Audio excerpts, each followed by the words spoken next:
Hello दोस्तों, कैसे हो आप सभी। आज मैं आपके लिए कहानी लेकर आई हूँ। अपने हक के लिए जवाब देना भी जरूरी है। अरे आरती बहू, थोड़ी चाय और देना। ला रही हूँ मम्मी जी। अरे आरती, आते हुए थोड़ा सा अचार भी ले आना। ठीक है भाभी जी। आरती रसोई में जल्दी जल्दी हाथ चला रही थी। चाय और अचार लेकर जिठानी जी के कमरे में गई और सासू माँ को चाय और जिठानी जी को अचार दे दिया। तो वह बोली, आरती मेरे लिए एक पराठा और थोड़ी चाय और ले आना। जी भाभी जी।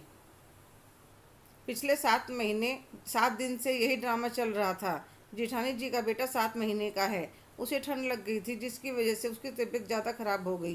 तो डॉक्टर ने कहा, कमरे में हीटर लगाकर बच्चे को उसमें रखो और थोड़ी थोड़ी देर में भाप देने की कोशिश करो। उबलते पानी में विक्स डालकर उससे थोड़ी दूर रख देते थे। मानती हूँ बच्चों के लिए सब करना पड़ता है, पर मेरे बारे में भी तो थोड़ा बहुत सोचे।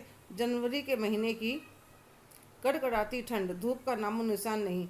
मेरी भी 3 महीने की बेटी है, वह भी मेरा दूध पीती है। उनका बेटा तो बोतल का दूध पीता है। सासू माँ जिठानी दोनों कमरे में बैठी रहती हैं। यह भी नहीं, चल यह काम कर रही है तो पास में इसकी बेटी को ही लिटा लें। सासू माँ भी यह नहीं कहती, अभी तो उसके पास मैं बैठी हूँ, जा थोड़ी सी आरती की हेल्प करवा दे।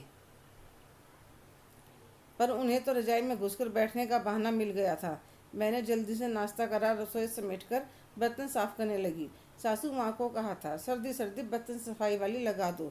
दवाइयों पर पैसा खर्च करना मंजूर है, पर घर की बहू को सुख नहीं होना चाहिए। मैं जल्दी जल्दी काम कर रही थी, पर मेरा ध्यान अपनी बेटी परी में था। वह 2-3 घंटे से सोने लग रही थी। उसके जगने का समय हो रहा था। मैंने जल्दी से वॉशिंग मशीन भी चालू कर दी। इतने में जिठानी भी अपने कमरे में से ढेर कपड़े ले आती है। आरती, ये कपड़े भी धो देना। भाभी पहले ही इतने कपड़े हैं, यह कल धो दूंगी। मेरा बेटा बीमार नहीं होता तो मैं तुमसे एक बार भी नहीं कहती, खुद ही धो लेती। कभी कुछ भी कहती ऐसे ही सुनाने लगती। आज मुझे भी गुस्सा आ गया।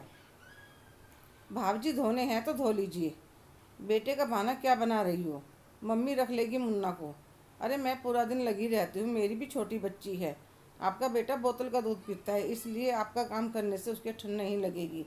जो बच्चा माँ का दूध पीता है उसके डर रहता है सर्दी गर्मी लगने का। अब मुझसे इतनी किसी की नौकरी नहीं होती। जब कोई मेरे या मेरी बच्ची के बारे में नहीं सोचता तो मैं अकेली क्यों सबके लिए सोचूं। इतनी देर में सासू माँ भी आ जाती है। बड़ी बहू, छोटी बहू सही कह रही है। अब कई दिन हो गए, तुम दोनों मिलकर काम करो। दोनों बच्चों को इतने में संभाल लूँगी। इतनी देर में अपनी बेटी की रोने की आवाज़ सुनकर आरती अपने कमरे में चली जाती है। सासू माँ कहने लगी, बड़ी बहू, इतने वह गुड़िया को देख रही है, तुम जल्दी जल्दी कपड़े निपटा लो। मुन्ना को मैं देखती हूँ। जिठानी जी ने पानी में हाथ डाला तो ऐसे लगा जैसे बर्फ़ के हाथ लगा दी हूँ। इससे अच्छा तो कमरे से बाहर ना निकलती तो अच्छा था। और जल्दी जल्दी कपड़े धोने लगी और आरती अपनी बेटी को गोद में लेकर चुप करवा रही थी और मन ही मन सोच रही थी, इतने इंसान अपने लिए ना बोले सब फ़ायदा उठाने में लगे रहते हैं। हेलो दोस्तों, कैसे हो आप सभी। आज की कहानी आपको कैसी लगी, कमेंट करके ज़रूर बताइएगा। अगर आप मेरे चैनल पर नए हैं तो लाइक, शेयर, सब्सक्राइब करना ना भूलें। धन्यवाद।